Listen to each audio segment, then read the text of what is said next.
Hello Internet, it's an absolute pleasure having you today, and it's week 3 of Making Chains. It's an absolute belter, so maybe go back if you've missed the first couple of weeks.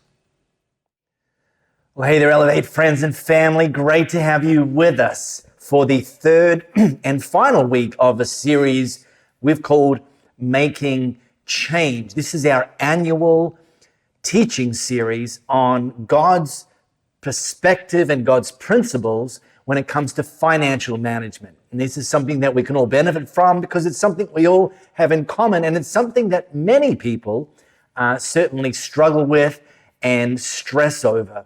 Now, week 1, I shared this diagram here. 2 circles.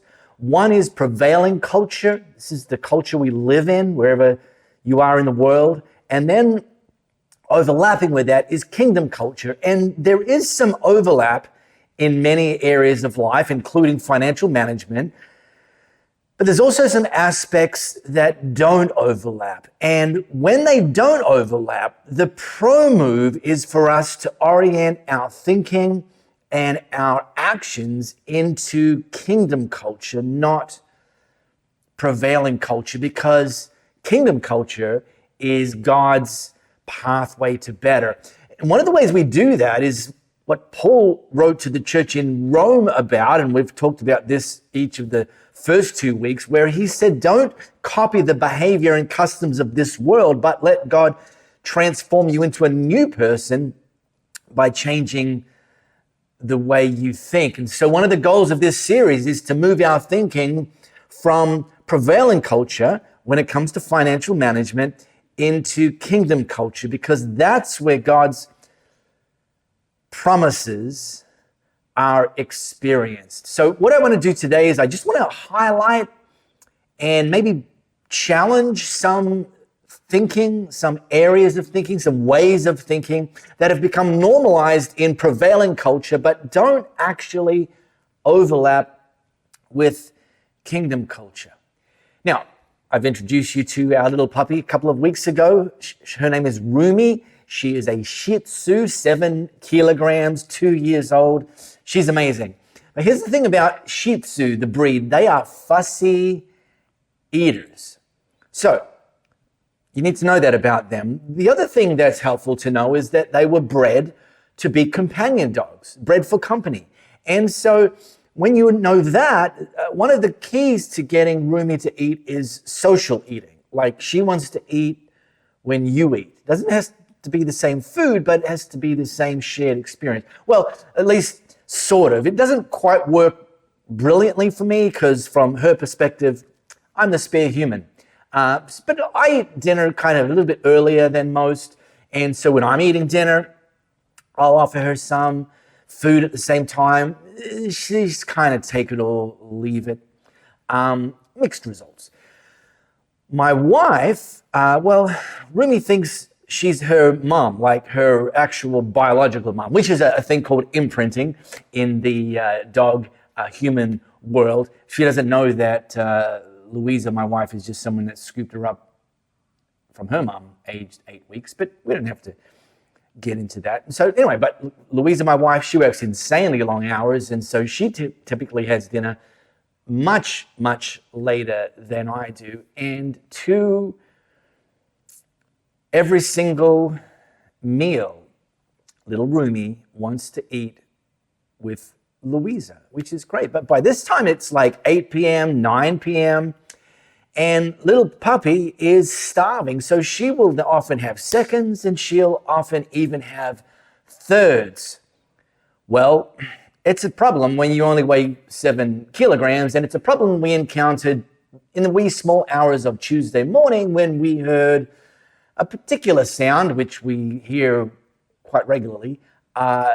Without going into too much detail, it's a sound that inspired memes like this one. Yes, the sound of your dog about to vomit, much more effective than any alarm clock. Well, here's the moral of the story. More is not always better. Now, some mores are better. More health, more relational strength, more faith, more love. When it comes to finances, what about more peace, more joy, more freedom, more opportunities. These are all good mores. But then there's a long list of things that more isn't always better. And one of those things is something that our prevailing culture hammers us with. This idea that more stuff is always better. Well, not necessarily, and because what goes along with this idea that more stuff is always better is that, like, if you can't afford it, that's okay. Put it on the credit card. If the credit cards are maxed out, get a new credit card, another credit card. Or if that doesn't work, there's no need to wait to save for something. Just take out a loan, a personal loan, and then you can have it now. Well, then you've got it. Now you've got to store it and maintain it, and clean it and manage it. And so I'm not convinced that more stuff is always better.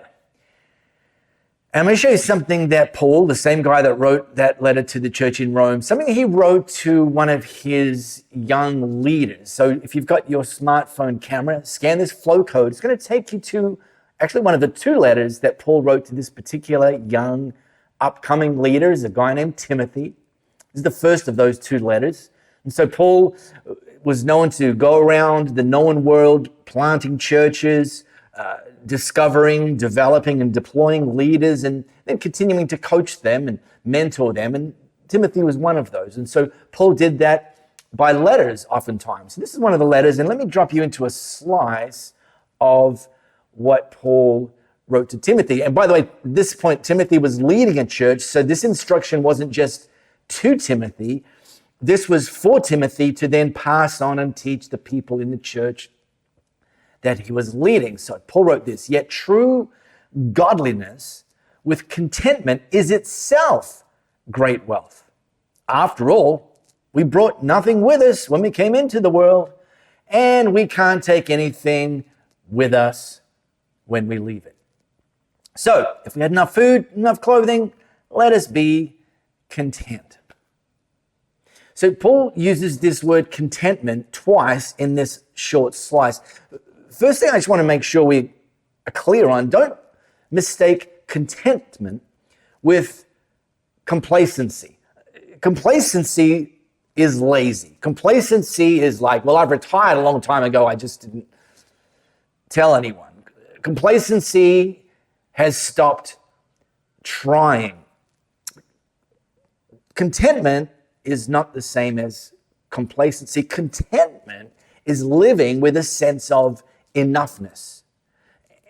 And from your sense of enoughness, that's the foundation that you operate out of. That's the foundation that you actually can get after it. You can actually hustle, live out your purpose, set new goals, chase your God-breathed dreams. Because after all, Paul did that, and he's the one writing this instruction about being content, but he wasn't complacent. He was always hustling. As I said, he was traveling the known world, launching churches, church after church after church. He was instructing, he was training, he was writing, he was encouraging.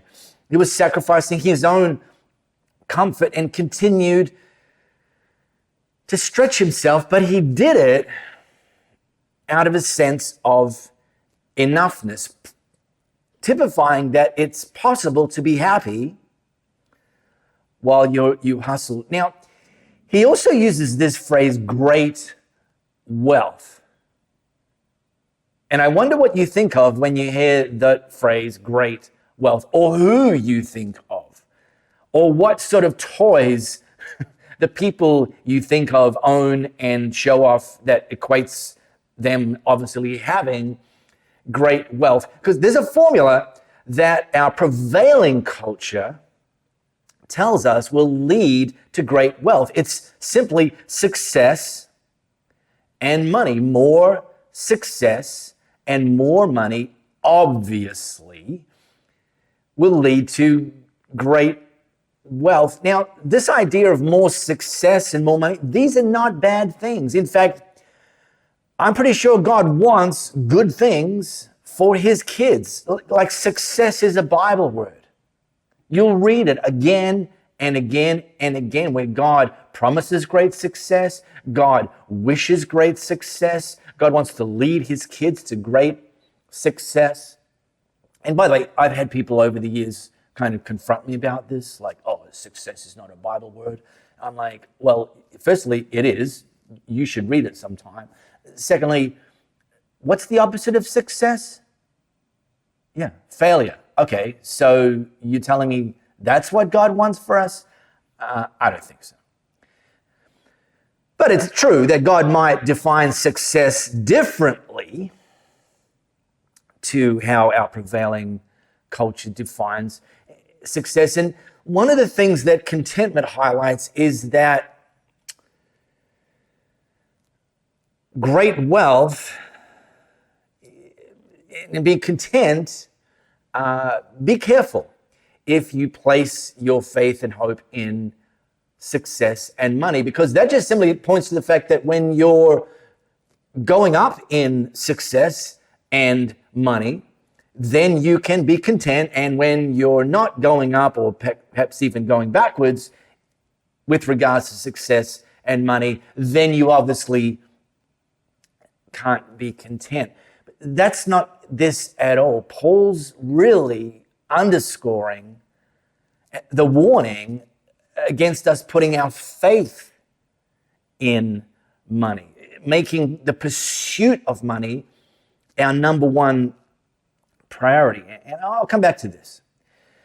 So Paul puts out a different formula for great wealth. He says that it's actually godliness and contentment that will see us experiencing great wealth. It looks very different, the kingdom culture perspective, from the prevailing culture perspective. Now, this idea of godliness is really about us being transformed, about us daily, weekly, monthly, yearly, looking more, thinking more, acting more, speaking more like Jesus, having the fruit of the Spirit growing and producing more fruit in our lives. That's that idea of godliness. And Paul says, well, that's one key to experiencing a life of great wealth. And of course, this other one is contentment, not complacency, but contentment.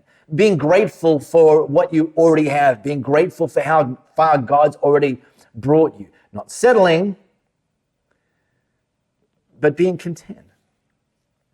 Now, you can put in your top 10 success and money, just don't rank them above God, first of all, and don't rank them in your top 10 above godliness and contentment.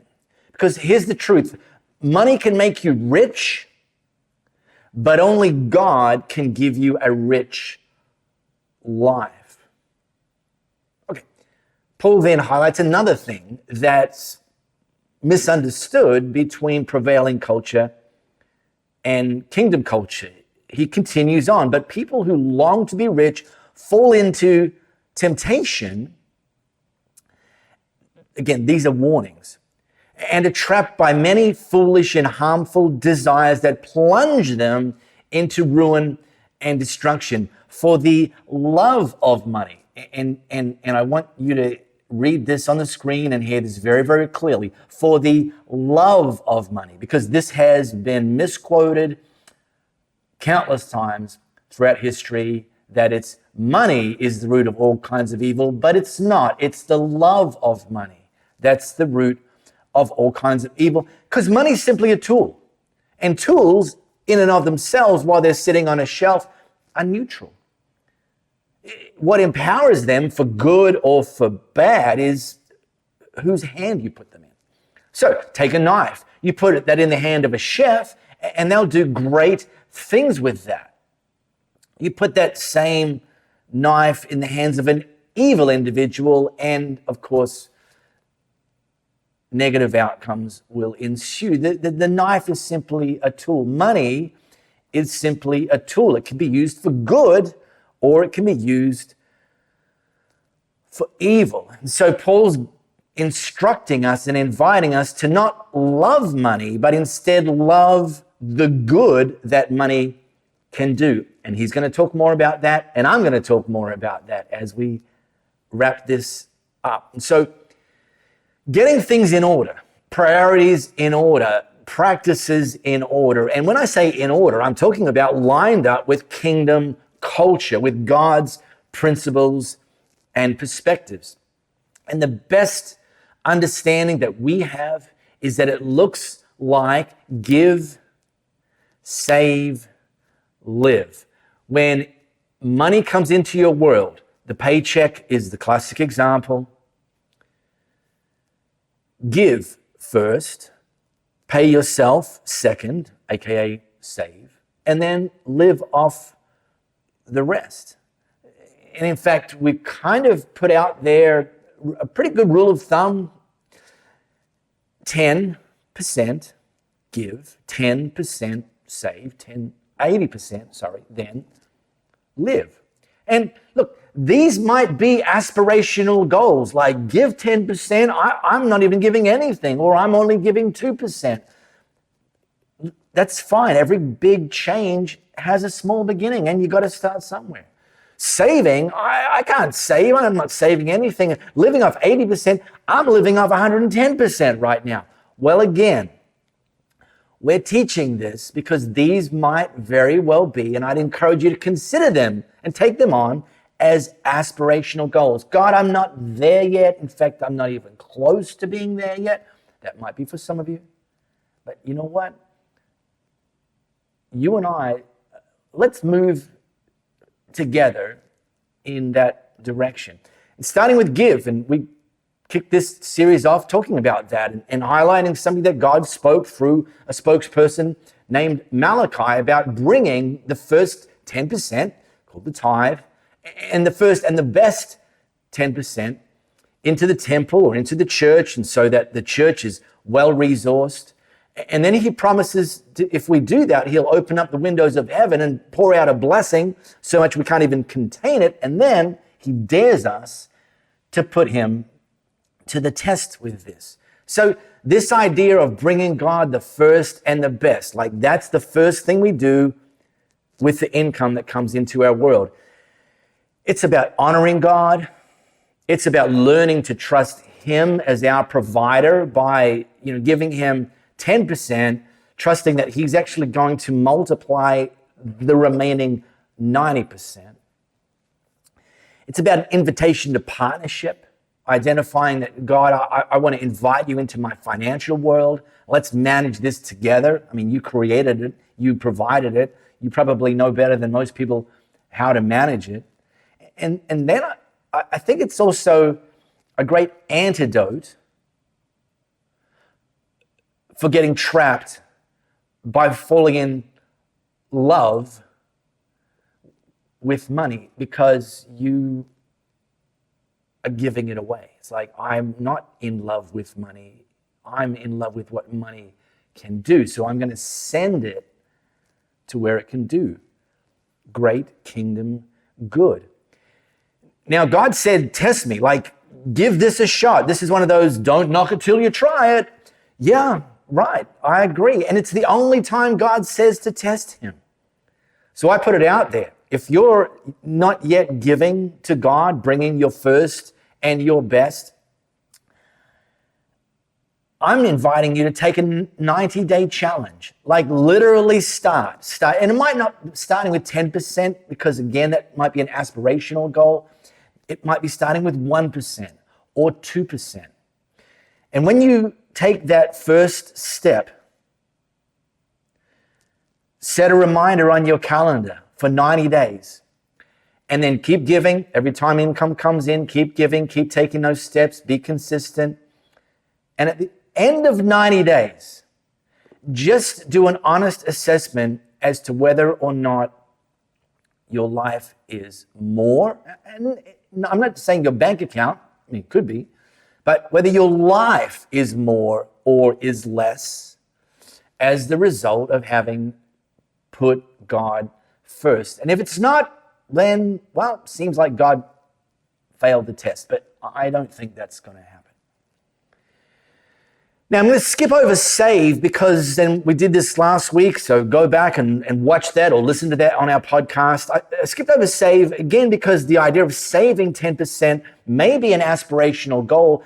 And in order to achieve that, it requires having some margin, which is going to be created by learning to live off less than 100%, and maybe getting down somewhere around this 80%, creating some margins. Because one of the myths is that money will solve all of your problems. Now, I acknowledged last week, I'll say it again, money might solve some of your problems. We all know that.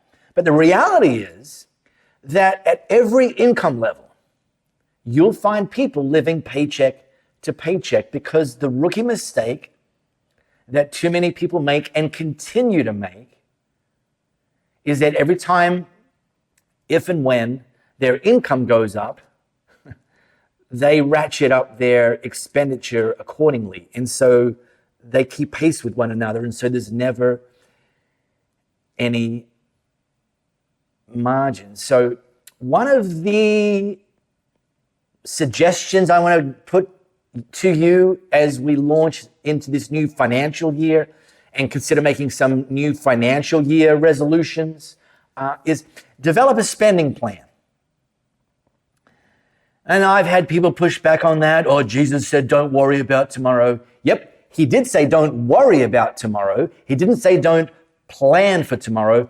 And my contention and my experience is if you plan for tomorrow, you'll actually be less likely to worry about tomorrow because you know where your money is going. And not only do you know it, you're actually the one sending it and spending it.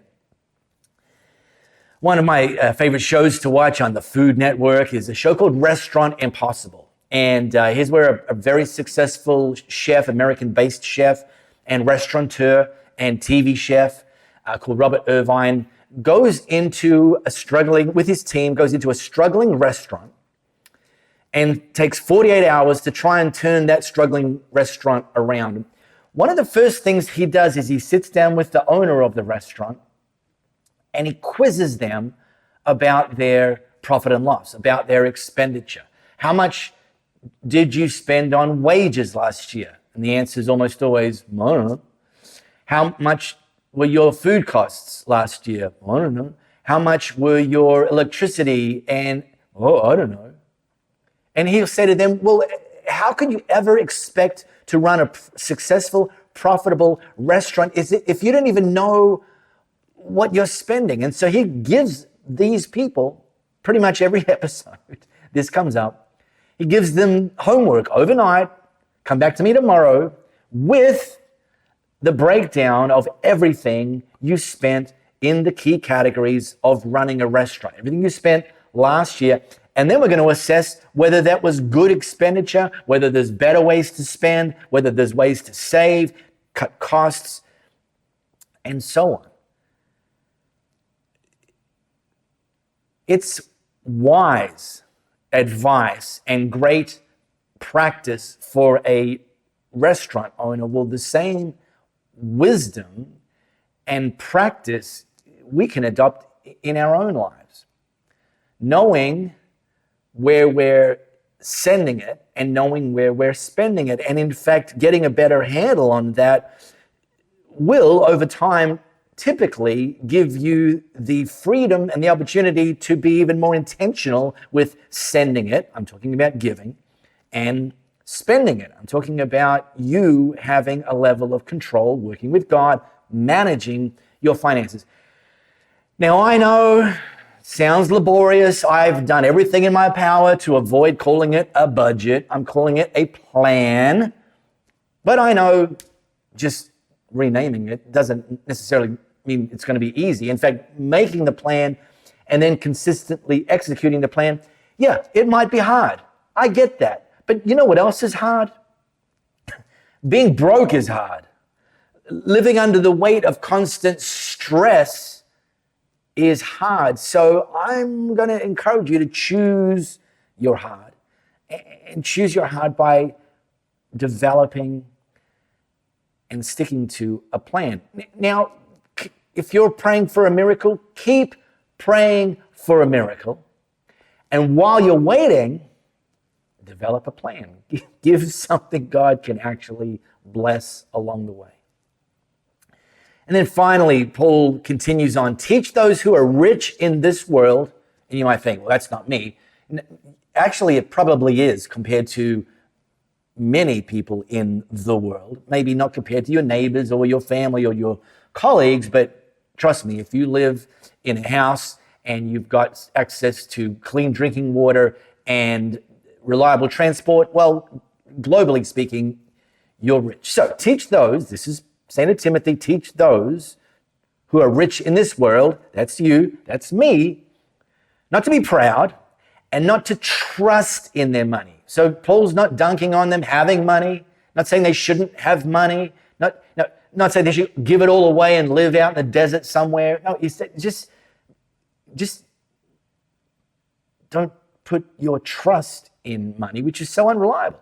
No, their trust, our trust, should be in God, who richly gives us all we need for our enjoyment. So there you go again. God's not against us having money. He's not against us having fun, enjoying it, being blessed. But tell them also to use their money to do good. It's not all for you. They should be rich in good works and generous to those in need, always being ready to share with others. So as I land this, just let me double click on two things that Paul highlighted there, which are two things that every year when we teach on God's perspective on financial management, these are two of the biggest ticket items that we want, and I believe God wants us to take away. The first one is that the more, when it comes to finances, is that more trust in God is the win. More trust that He's our provider. And out of that, we will experience less stress, less worry, more joy, more peace, more freedom, and more opportunity. And then the other more is more generosity. Not falling into the trap and the prevailing cultural trap that the objective of life and money is to get rich. No, God's saying that's not evil in and of itself, but it's not the end game. The end game is actually not simply to get rich, it's actually ultimately to be rich in good deeds, to know that we're blessed to be a blessing. So listen, if you missed any of the first 2 weeks, go back and watch them or listen to them on our podcast. Next week, we've got a brand new member of our Elevate teaching team, our growing Elevate teaching team. So I want you to be here next week. We're going to surprise you, and this new teaching team member is incredible, and you're going to love them, and make sure you bring someone along with you for that as well. See you next week.